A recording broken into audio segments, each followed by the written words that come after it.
Modern front-end development is about components.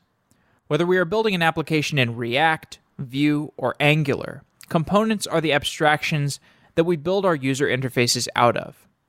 Today this seems obvious, but if you think back 5 years ago, front-end development was much more chaotic.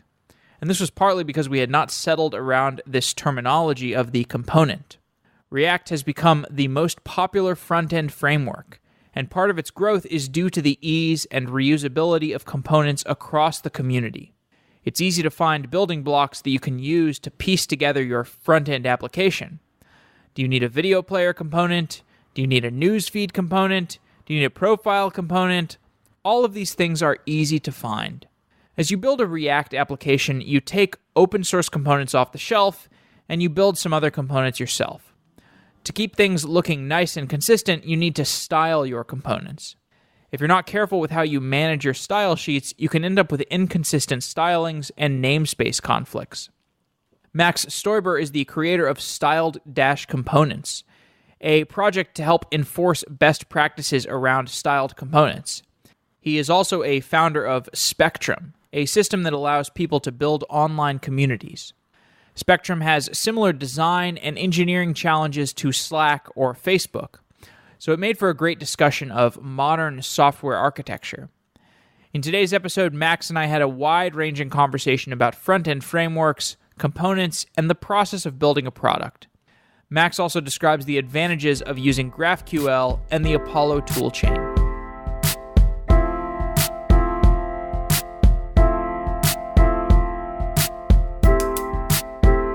G2I is a talent platform built for engineers by engineers. React Native, React, and mobile. The developers on G2I have expertise in the best tools to build your applications. When I need engineers to help me out with my apps, G2I is the first place I go, especially when I'm building with React or React Native. Contract a G2I developer to help you on a short-term basis or hire a G2I developer full-time. And if you're looking to build cross-platform applications in React Native, definitely check out G2I. The G2I platform is a community of React Native, React, and mobile developers, and these engineers can become part of your team. If you're looking for developers to build your product, check out g2i.co. That's the letter G, the number 2, i.co. You can also send me an email, and I'll be happy to tell you more about my experience with G2I. Find your React Native, React, and mobile talent by going to g2i.co. And thanks to G2I for helping me ship my products, and thanks for becoming a sponsor of Software Engineering Daily.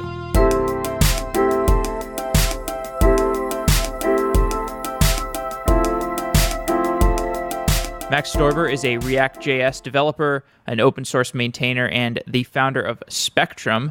Max, welcome to Software Engineering Daily. Hey, Jeff. Thanks for having me. I want to start by talking about a project that you're well known for, which is called Styled Components. And in order to talk through this, I want to first start with the idea of the component. We've gotten to this place in front-end development where the abstraction that we build our applications out of is the component. How do you define a component? A component, for me, is really an encapsulated piece of user interface, I think.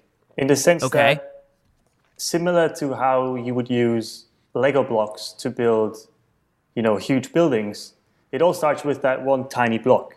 And the component is sort of the most minimal version of a certain piece of user interface. And then we take those components and build them up to complex systems. And what's nice about components is that it becomes easier to understand the system as a whole. Because since we have all those small encapsulated pieces that are relatively easy to understand, by understanding all the small pieces, we can more easily understand the whole system. Where if you, on the other hand, if you were to write spaghetti code and like one huge ball of mud, right? It becomes really hard to understand because you'd have to understand the whole system before you could even begin to understand the small pieces. So yeah, I would say that's what I would call a component, an encapsulated piece of user interface. Right. And how did we get here? You deal with components today, and it feels so intuitive. It's hard to imagine how the world used to be, but it did tend towards spaghetti code in many front-end projects. What were the abstractions that we were using before components? I think the web's always moved towards components. They just weren't always called components, right? Even in something like PHP, which has been around for ages, you'd have these includes, which are kind of like encapsulated pieces of user interface, right? And you just include a button.php, for example. I think what's changed is the focus on building a foundational set of components, right? Previously, you just ad hoc create components wherever and have, hundreds of thousands. But then if you have that many components, it becomes ununderstandable again and kind of a huge ball of mud again. And so what's shifted, I think, is the mentality from these. We did have sort of encapsulated pieces of user interface, but they were very big. And I think the big mindset shift has been to, narrow them down in scope and start with really tiny blocks rather than medium or large blocks. Yeah, I think even something like Dojo had, I can't remember what it was called, but they also had modules or components or something to that effect. And Knockout and Backbone all had a similar concept to components. It's just that in my mind, they were a lot bigger, right? It wasn't that you created a component for a button. That was kind of not very often seen. It was too easy to just render a button rather than create a button component that you reuse throughout the app. Okay, you mentioned a couple best practices there, basically starting with very small components. What are some other best practices around building applications around components today? I think the most important really is keeping a consistent set of them, because still today it's very easy to just create a huge, in React would be called a component, but will really be a view out of, with 1,500 HTML tags.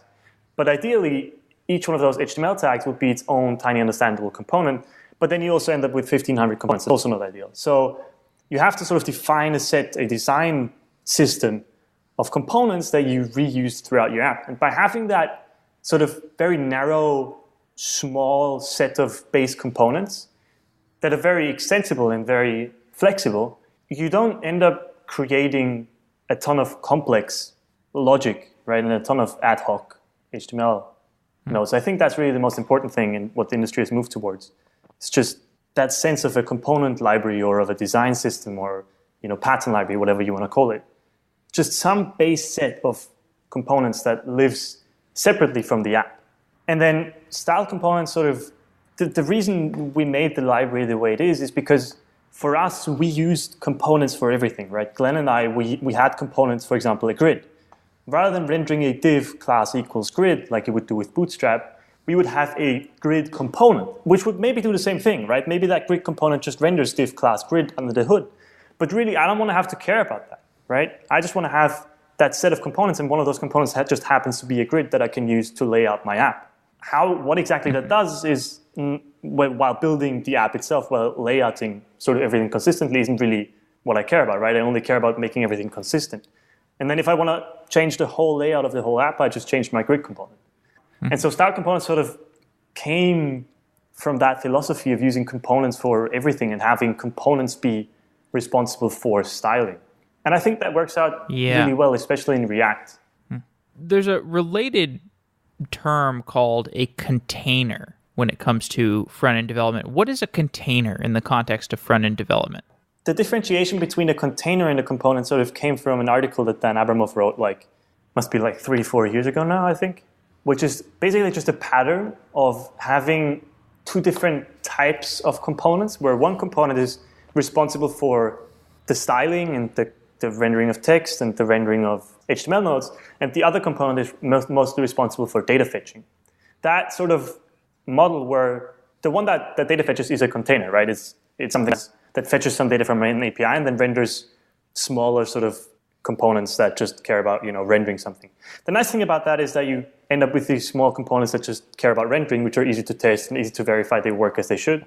And all of your logic lives in these containers, which themselves only care about fetching data and manipulating data and don't really care about the stylistic aspect of your app, which makes everything much more understandable, because if you have a bug, you can very easily figure out where the bug is, right? If you have a bug where an item that was loaded from the API isn't displayed, then you know the bug must be somewhere in the styling.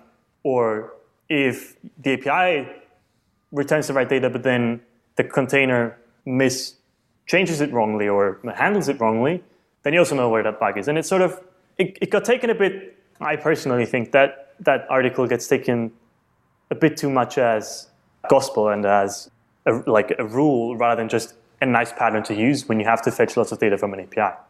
Where that is sort of taken to the extreme recently was GraphQL, where most GraphQL libraries that you use with React have their data fetching be based on components.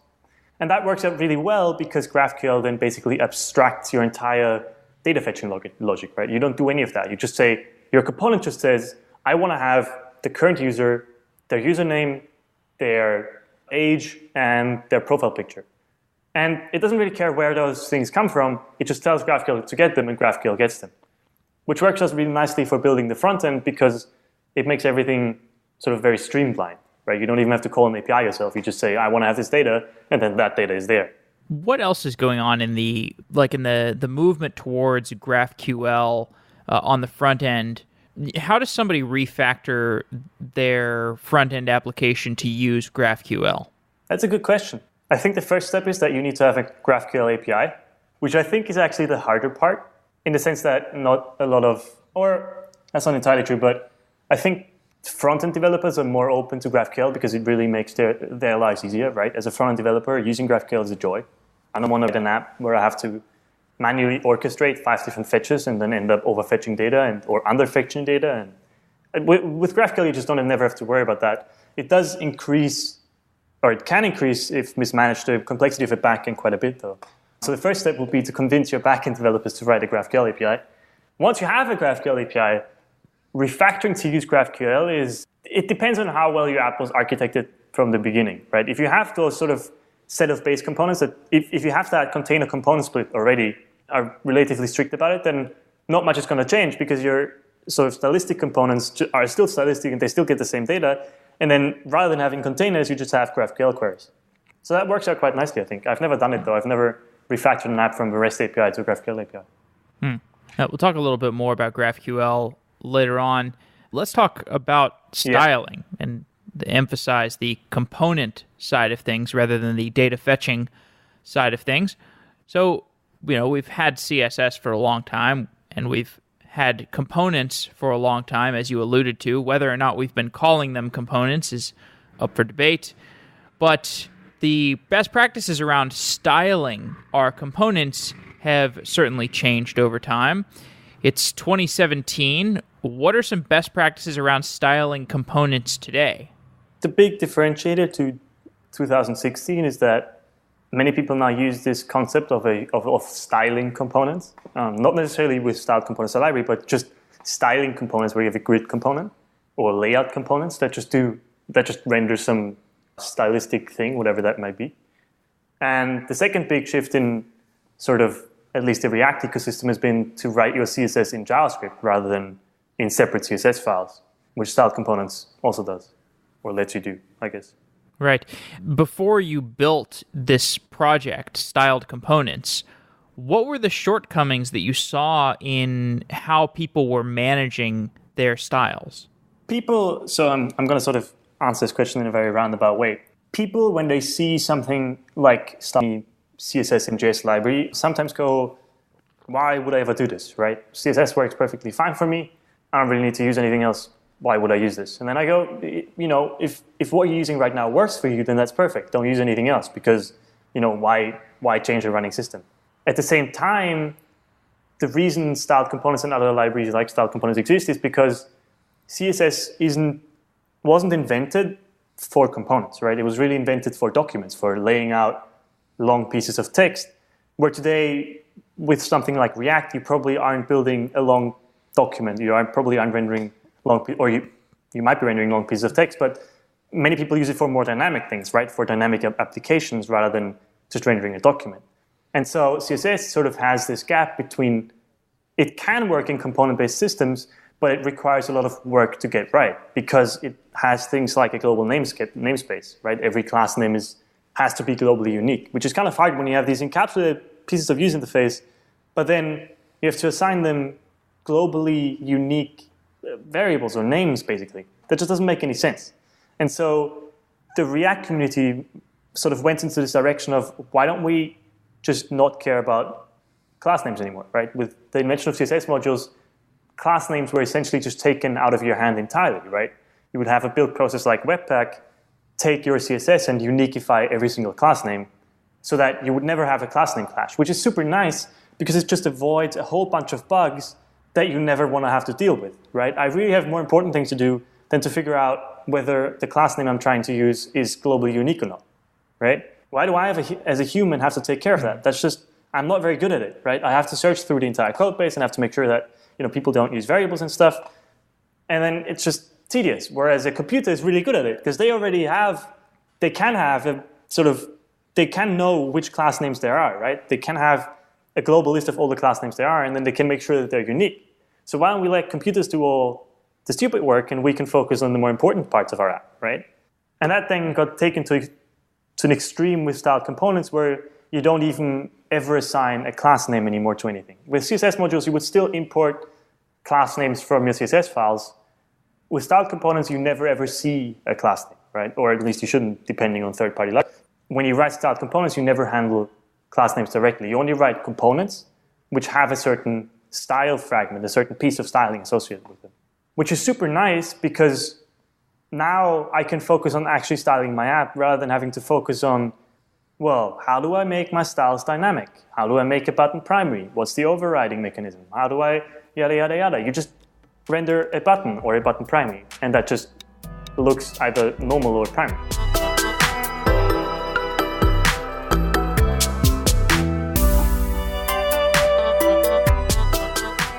For more than 30 years, DNS has been one of the fundamental protocols of the internet.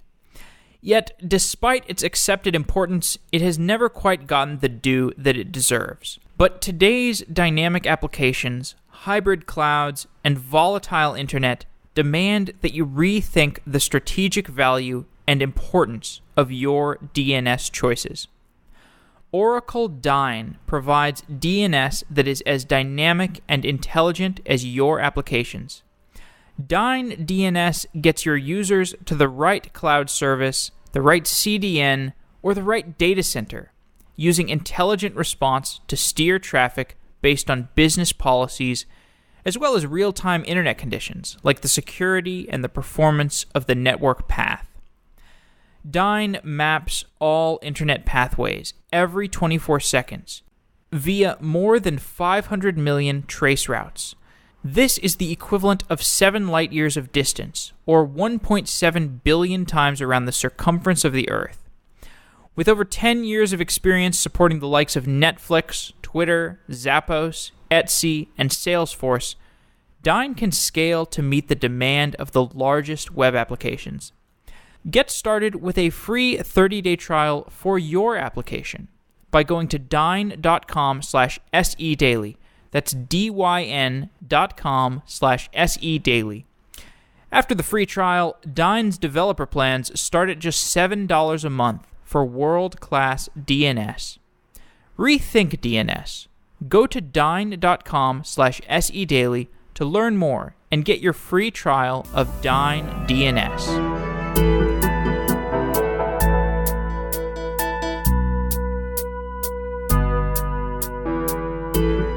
To underscore this, to explain why namespace clashes often occur in CSS and how you are avoiding that with styled components. Every person that's worked on any sort of big frontend or client-side, well, any big frontend really, has probably run into a bug where either yourself or some other developer or a third-party library uses a global class name that you've already used. And so then you have to figure out, how do I override this, right? How do I make it different? And so you have to either use important or you have to choose a different class name. But then when you have to choose a different class name, what do you choose? Because it's probably already a good name for what you're trying to do. So then if you have to choose a different name, it might not be the optimal name anymore. And it's all just super annoying, right? It's just a problem that you don't want to have to deal with, where your header overrides your button styling because it has a header button declaration. That gets even worse when you have nested class names, right? When you have high specificity, because then overriding might not even be possible. If somebody uses inline styles, you suddenly can't override it anymore. And so all of these annoying problems with CSS, you just don't have them anymore, right? It just gets rid of that entire class of problems by just not having you worry about class names at all, ever. I don't know if this makes any sense without having actually seen what it looks like, but it's very nice to work with. Right. Let's describe that in more detail. So how does styled components work under the hood? So what styled components does under the hood is you tell it which HTML tag you want, and you tell it which styling it should have, right? So for example, you could say you want to have a button HTML tag that is a color of red.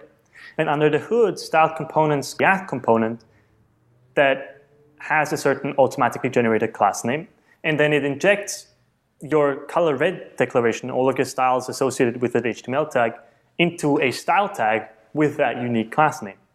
So all you ever see as a user of styled components is components, which is why it's called styled components. So you just see a button component, and that button component renders a button HTML tag with a certain piece of styling. And then under the hood, styled component sort of takes that, injects it into the head, and generates a unique class name that can't be duplicated. So you won't ever run into annoying bugs where some class names override each other or anything like that. Mm-hmm. Maybe you want to describe some of the things that people are often confused about when you discuss styled components with them?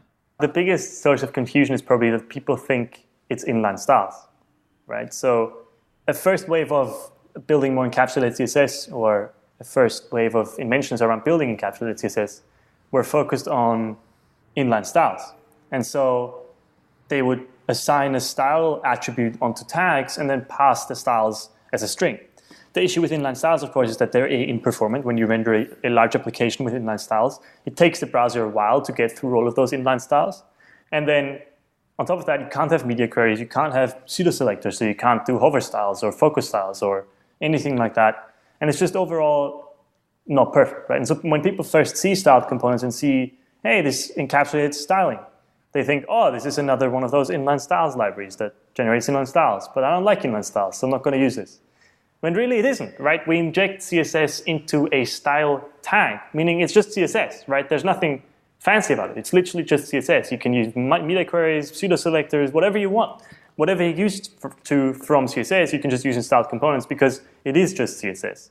That's probably the number one confusion that people have. I actually wrote a blog post about this a while back, and people still ask me that question every other time and go, why would you use inline styles? And I'm like, no, it's not inline styles.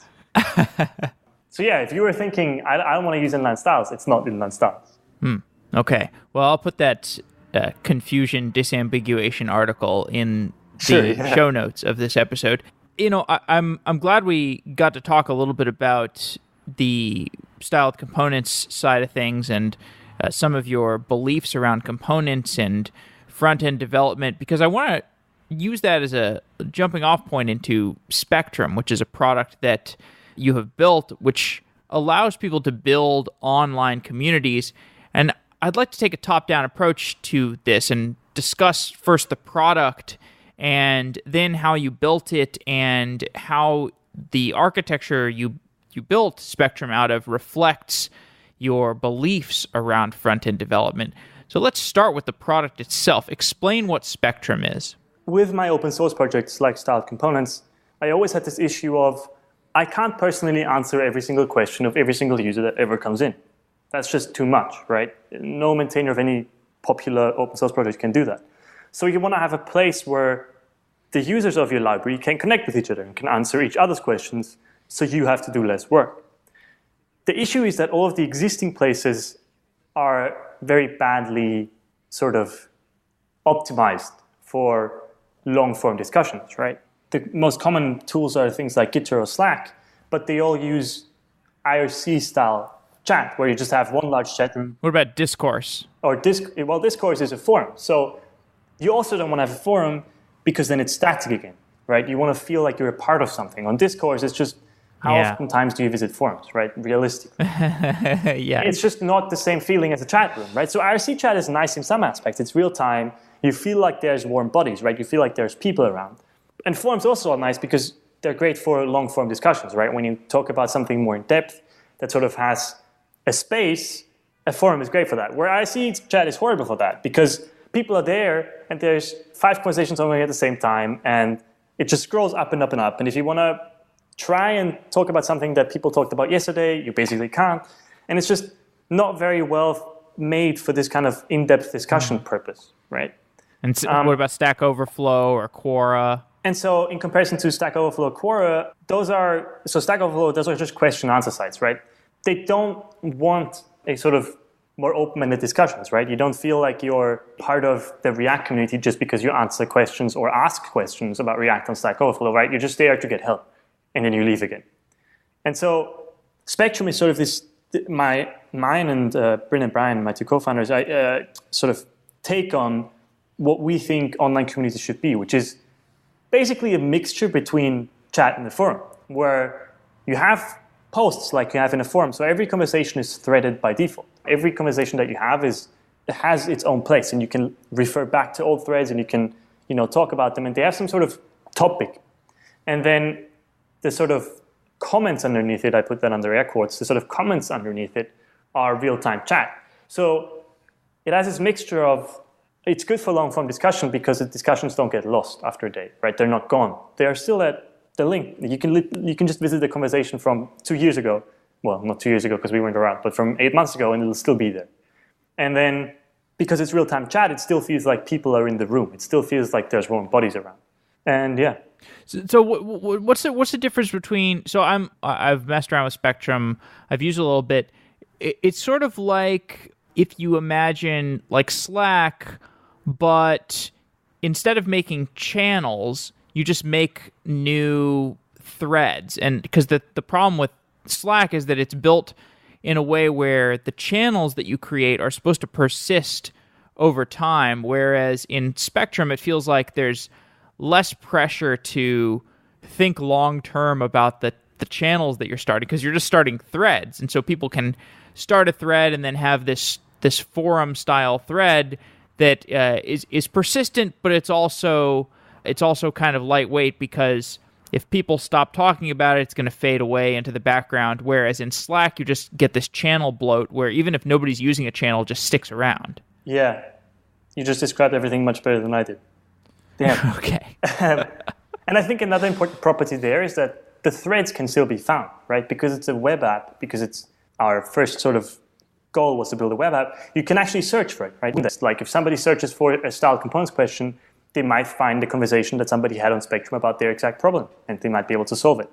Where on Slack or on Gitter or on Discord, that knowledge is lost forever, right? If at all, these tools have built-in search functions, and those are probably not very great because it's still one long stream of text. But Spectrum, you can just Google it, right? You can Google any conversation that happened on Spectrum and you'll find it on Google or Bing or whatever search engine you use. So the knowledge doesn't get lost forever. Now, so as a user, so if I'm a user and I go to Spectrum, am I typically going to Spectrum because I have intent? Like, am I going to Spectrum and saying, I want to find, information about styled components. I want to find the answer to a specific question around styled components. Or are people going there with just like I'm going to Hacker News or I'm going to Facebook because I'm bored and I'm just looking for some jolt of adrenaline? I think it's both. I think what makes it different from Stack Overflow is that it's both, right? You can go there and you can just ask a question, but then because it's real time, you suddenly feel like you're in a conversation and you feel like you want to stick around. And then our goal is that people want to come back, right? Even if they don't necessarily have a question, they just want to come back and hang out and chat with other people who use styled components. Even if it's not necessarily about styled components, they just want to, talk about something, right? And sort of make it feel like it's their place to be. As a user also, it's kind of nice because you don't have 15 different logins. It's one login and it's all of your communities, which is pretty great. Yeah. Well, I mean, I guess that's another issue with discourse. Well, some people might call it an issue is, discourse has never really become like a networked multi-forum, but I guess that's okay. It was built to be a narrow, specific forum. I don't mean to insult discourse at all. It's very useful. Plenty of people use it. It is fantastic for what it's meant to do. It's not a real-time chat platform. It's a forum. So Spectrum, it's this real-time chat. I guess if people, if you get a chance, just check it out real quick so you can understand what we're talking about here.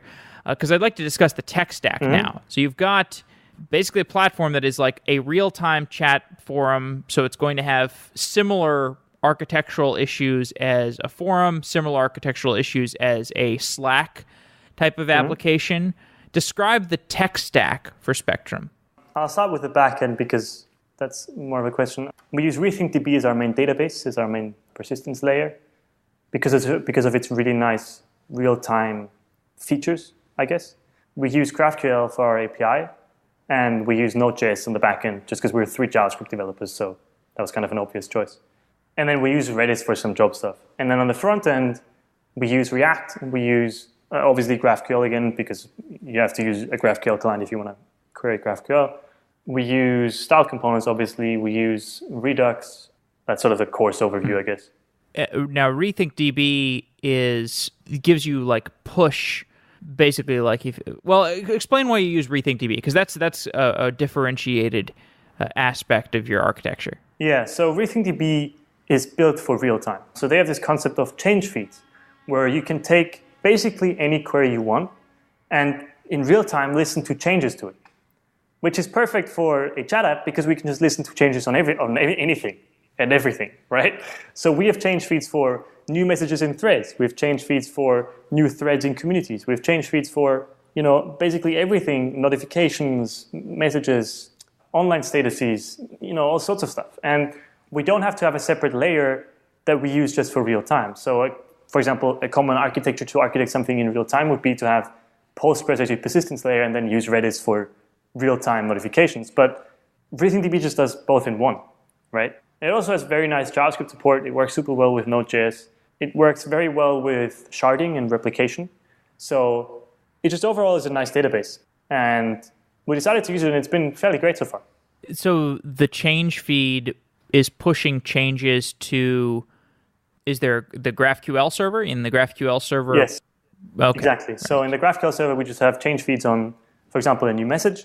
And then whenever a new message comes in, we use subscribe via GraphQL subscriptions, and then the subscription just sends down the new message. Mm-hmm.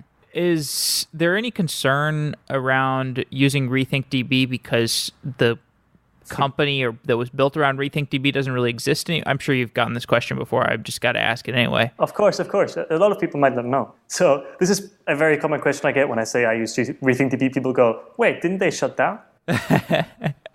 But thankfully, the RethinkDB, the IP was acquired by the Linux Foundation, and it's still very, very actively developed. The open source community just took it and ran with it, right? And it's still under very heavy development. Since the last version, there have been I think 1,000 commits now. It's under very, very active development. So the only thing that doesn't exist anymore is the enterprise support for it, which, to be honest, I don't really care about anyway. So am I sad that the company shut down? Yes, because it's a great database. I would have loved to see somebody with a great database make an awesome company out of it. Unfortunately, they didn't quite succeed. But the great database still exists. And I believe Slava and most of the team, or some of the team, went to Stripe. So, they're going to get rich anyway. Yes. Do you know if that team are they still involved with RethinkDB? Is the core team, the original core team, still hacking on it? As far as I know, they're still around, but I don't think they work in it. Obviously, I don't think they work in it as often as they used to before.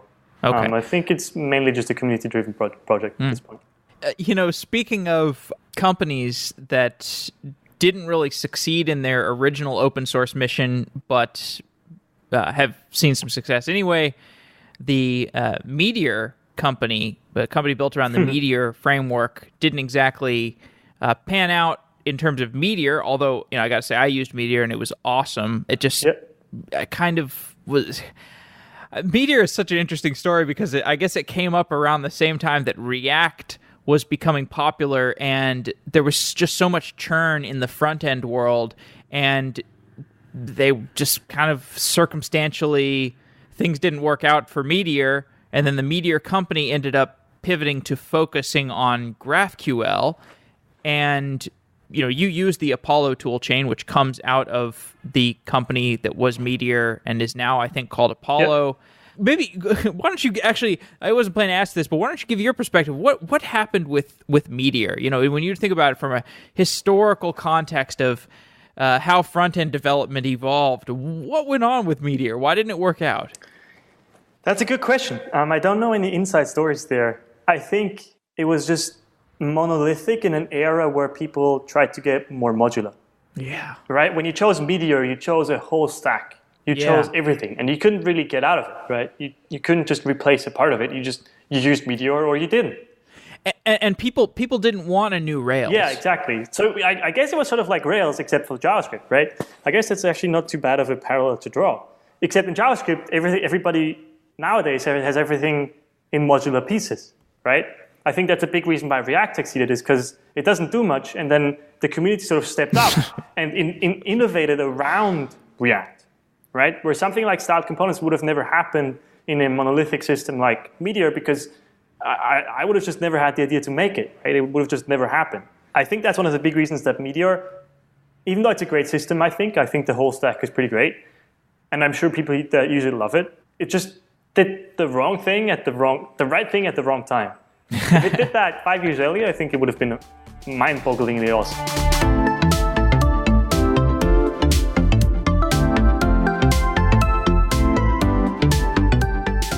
Do you have a product that is sold to software engineers? Are you looking to hire software engineers? Become a sponsor of Software Engineering Daily and support the show while getting your company into the ears of 24,000 developers around the world. Developers listen to Software Engineering Daily to find out about the latest strategies and tools for building software. Send me an email to find out more. Jeff@softwareengineeringdaily.com. The sponsors of Software Engineering Daily make this show possible, and I have enjoyed advertising for some of the brands that I personally love using in my software projects. If you're curious about becoming a sponsor, send me an email, or email your marketing director and tell them that they should send me an email.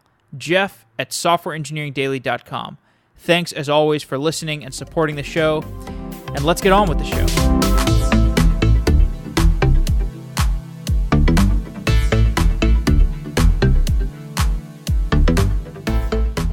So what is the Apollo toolchain? This is what the company that was formerly called Meteor, I believe it's now called Apollo. It's the thing that they're focused on. And Apollo is this toolchain around GraphQL. What does the Apollo toolchain give you? So we use the entire Apollo toolchain. The nice thing about it is that Facebook, as they did with React, they sort of released GraphQL as a standalone thing. They released GraphQL, the JavaScript library, a reference implementation. And then they released Data Loader, which is just use GraphQL. But most of the rest of the things were sort of left out in the open. And then there was Relay, which is a client-side library that you use to query GraphQL. But it sort of, they left many things up in the open, right? Like how do you do caching? How do you do performance analysis? How do you, there were just a bunch of things around GraphQL that weren't built out. And Apollo just pivoted from Meteor to GraphQL, at least that's as far as I know, and just built all of the tooling around GraphQL that you could need. And so now they have a server implementation, which is called GraphQL Express, where you can just add GraphQL to an Express server in like 2 lines of code. And then they have this tooling called GraphQL Tools, which is sort of a collection of tools, as the name suggests, around GraphQL, so that you can write them using the schema language, and you can have your resolver separately. You don't have to use the standard sort of a bit annoying object notation.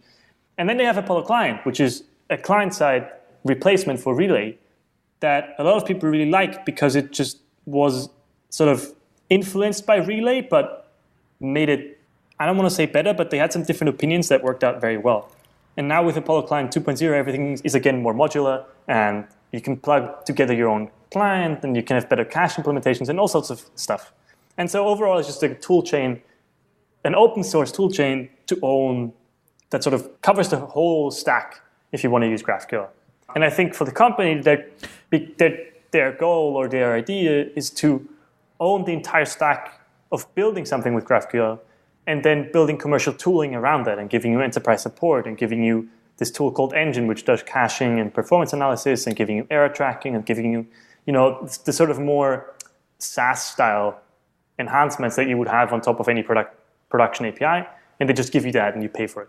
So I want to switch back to talking about Spectrum more broadly.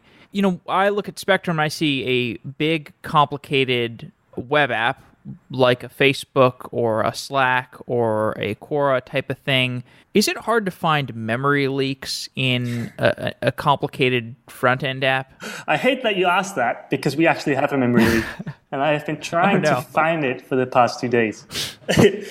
Yes, the answer is yes. The problem is that with Spectrum... By the way, I ask because I get memory leaks in even small apps and complicated apps. So. Spectrum has gotten, over the past 8 months, a very complicated front-end application that does a lot of things. And so it's just organically grown into somewhat of a ball of mud. As much as we try to structure everything properly and like architect it very well, we don't have a set plan for what we want Spectrum to look like in a year or even 6 or even a month, right? Like we're constantly experimenting tones. And so when you're experimenting and moving as fast as we do, it's sort of very hard to stop and reconsider how you're structuring something because you just want to ship it because you have no idea if users are going to like it, right? Like we've shipped several things that we've had to scrap again because we realized, no, they're actually not what we want. And so... and how important is testing in that process? We've started doing testing. Okay. I'm going to say we've started doing testing and we use static typing. We use flow type for our... Okay. Both for the front end and for the back end, more so for the back end because it really helps there. It really helps us make sure we don't have any annoying bugs, and it's multiple times already caught bugs that would have otherwise been introduced. We also test our backend API a bit, and we've started doing end-to-end testing for the front end. But again, because we constantly change what things look like, it's sort of very hard to, because you don't want to test implementation details, right? Like I don't want to test that specific component because I know that in the next month that component might look just totally different. So for us, it doesn't really make sense to test a specific component. But it also is kind of tedious to test everything because if you run an end-to-end test, what exactly do you verify? Right? Like where do you even start? Like you do want to know some things very specifically, but you also want to know more broadly, does the app work? Right? And so we use end-to-end tests for most of our views just to verify that, basic things are displayed. Like that when you visit a community, you see a list of threads and you see the member count and stuff like that. Just to make sure we don't break sort of the broad usage. Unfortunately, it means that we have quite a few buggy parts in our app, but that's just the way it is I feel like, so this whole design system, pattern library ideology or sort of philosophy is super great when you have a specific plan for what you're trying to do, right? And the caveat to it is that it restricts you. By restricting to a common set of components, you're sort of restricted in what you can do. Because obviously you can keep adding more components, but if you keep adding more components, you end up with a mess again. And so we have a set of sort of common components, but then we also very often just have ad hoc components because we're trying something new or because it's just easier in that case. And so over time, the code base just has gotten not as nice as I would like it to be, as it always is. Yeah. Well, rules were made to be broken. Yeah. I think it's a matter of practicality, right? Like we don't know how long, we just want to figure out, we don't even know what we're building. Well, we know what we're building, right, but we don't know specifically, right? Like we don't know what sort of the ideal community platform looks like. We have some broad ideas and we're trying to experiment towards a good solution, but obviously we're very far from it, right? We have a lot of experimentation in front of us. And so it doesn't make sense for us to just restrict ourselves to a single set of components and then never change anything because it's unrealistic. Like we're not going to hit the perfect community platform on first try, right? We're going to keep iterating, keep changing things. And so that unfortunately had the side effect that our code base is a bit messy at the moment, which is why I've been trying to figure out why we have a memory leak. Because we use server-side rendering, and so our server keeps crashing because we have a memory leak in our front end, which is kind of annoying. Yeah, well, I'm sure you'll figure it out. And of course. That's. I respect your decision to move fast and develop memory leaks. I have the same philosophy. I want to talk about some more broad topics. It's 2017. How do React and Angular and Vue compare today? I realize you're mostly working in React, but you've got your ear to the ground of the front-end community. What's your perspective on these other ecosystems? Let's start with Vue. Vue is very interesting because I think it takes the ideas that React had and makes them accomplish as a similar thing in a slightly different manner. And it works, I think, very nicely. I think if you know how Vue works, it works pretty well. It's very similar to React. I would probably at the moment not choose it for building a production application. A, because obviously I know React inside and out, but also because it's just not as mature yet. But I think that due to their focus on a low learning curve, they're going to keep growing. And I think Vue will be a very dominant player in the coming years. React has, I think, become the default choice if you want to build any sort of dynamic web application nowadays. At least, maybe that's just my bubble speaking. Maybe I'm just inside of a huge filter bubble. But to me, it seems like you likely choose React today if you were going to build anything sort of complex, dynamic, web app, progressive web app thingy. And then Angular, I think, is interesting because it's contrary to React, and I also think Vue, Angular is very monolithic again, right? Angular does everything, and it does everything out of the box, where React really does nothing or a very limited set of things, and then you have to plug together your own stack based on which state management you want, how you want to fetch data, and all sorts of stuff. I still think Angular, especially with Angular 2 and now 4 and 5, went in a good direction with changing to a more component-based model. It's very widely used still. I don't know, again, this might be my filter bubble speaking, but I don't know many people that would choose Angular over React today, except those that really know Angular. Mm-hmm. But again, maybe that's just my filter bubble because I hang out around React developers all the time. That's totally possible. Mm-hmm. Well, so we are using Vue for this new site that we're building for Software Engineering Daily. It's called softwaredaily.com. And the big penalty that I have seen so far, I mean, this is basically my first developed front-end app, like very significantly developed front-end app. And I've had a really easy time learning Vue. I've really enjoyed it just because of the same reason what you said, the easy onboarding. And, some of these more complex topics like, the Redux style store, I was so confused by them until I saw them in the context of Vue, and Vue really simplified this data flow and all the code management that goes along with a modern front-end app. But again, the big penalty that we've paid is you can't take very many Vue components off the shelf because there just aren't many. Like with React, like let's take the example of a media player. Like this is a podcast, so we wanted to develop this, like an audio player that you could use in the browser. React probably has 50 of those that you can take off the shelf and import into your app. Vue had 2 or 3, and one of them was kind of buggy. Another one we had to manipulate a little bit. Are there any other penalties for using Vue? Because you were saying there's, maybe it's not ready for production yet. What is it that makes you say that? I think the library I want to call it the library or the framework itself is ready for production. I think it's just that the ecosystem and community around React is just unparalleled, right? Whatever you look for, you find 50 different implementations for it, which is good and bad because you have to choose between them, but it's good because it saves you a lot of work, right? Like if you were searching for a media player, you'd probably find 50 different media player implementations, and one of them will probably fit your purpose. And that's pretty great. And if you have a question, you can just go on Stack Overflow, and there's, I don't know, there must be hundreds of thousands of questions by now about React, and you can somebody's probably had the problem before that you're having. And I think that's a good thing, right? I think that can't go wrong with React, but I also think that Vue has currently at least has a leg up on React in terms of the onboarding and the learning curve and stuff. As you say, it's easy to learn. Like there's nothing, it doesn't feel very complex. And I think they've sort of proven that you can build something similar to React in a way that makes it much easier to understand. Okay. So last question. I follow Pete Hunt on Twitter, and he's been tweeting a lot about WebAssembly recently. We've done a few shows about WebAssembly, but Pete Hunt is tweeting very excitedly about WebAssembly. What's the state of WebAssembly, and what does WebAssembly enable on the front end? What are we going to see from it in the near future? I think the most interesting implication is that you can write languages other than JavaScript and run them in the browser. Because those languages might have different trade-offs, right? JavaScript is a very flexible language. It does lots of things, but it doesn't excel at any, right? Like you can program JavaScript functionally, you can program JavaScript object-oriented, you can program, like it sort of depends on what you want to do, which is nice, but it's also kind of annoying. And it doesn't have static typing, for example. So like there's, different languages have different trade-offs.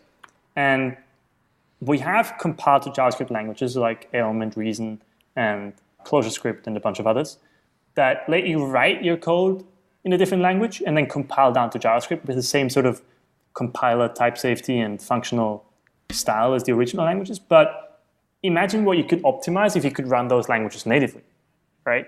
That would enable, I think, a whole new class of optimizations where the browser could suddenly apply type optimizations and what have you from all the much more mature languages that have types. And every user could be running them in the browser without having to have this intermediary representation of JavaScript in the middle. I think that's very exciting. And I think, as far as I know, the one missing part there is that you can't access DOM from WebAssembly, at least as far as I know. And so you probably won't be seeing React being re-implemented in C++ anytime in the near future. But it's exciting. I mean, I think it's going to change the way the web works, really. And I don't think that's an overstatement to say, because suddenly you're no longer restricted to 3 languages. You can write any language you want. Okay. Well, Max, I want to thank you for taking the time to come on the show, and I'm really looking forward to seeing how Spectrum evolves. Thank you for having me. Digitalocean Spaces gives you simple object storage with a beautiful user interface. You need an easy way to host objects like images and videos. Your users need to upload objects like PDFs and music files. DigitalOcean built Spaces because every application uses object storage. Spaces simplifies object storage with automatic scalability, reliability, and low cost. But the user interface takes it over the top. I've built a lot of web applications, and I always use some kind of object storage. The other object storage dashboards that I've used are confusing, they're painful, and they feel like they were built 10 years ago. DigitalOcean Spaces is modern object storage with a modern UI that you will love to use. It's like the UI for Dropbox, but with the pricing of a raw object storage. I almost want to use it like a consumer product. To try DigitalOcean Spaces, go to do.co/sedaily and get 2 months of Spaces plus a $10 credit to use on any other DigitalOcean products. You get this credit even if you have been with DigitalOcean for a while. You can spend it on Spaces or you can spend it on anything else in DigitalOcean, and it's a nice added bonus just for trying out Spaces. The pricing is simple. $5 per month, which includes 250 gigabytes of storage and 1 terabyte of outbound bandwidth. There are no costs per request, and additional storage is priced at the lowest rate available, just a cent per gigabyte transferred and 2 cents per gigabyte stored. There won't be any surprises on your bill. DigitalOcean simplifies the cloud. They look for every opportunity to remove friction from a developer's experience. I'm already using DigitalOcean Spaces to host music and video files for a product that I'm building, and I love it. I think you will too. Check it out at do.co/sedaily and get that free $10 credit in addition to 2 months of Spaces for free. That's do.co/sedaily. Wow!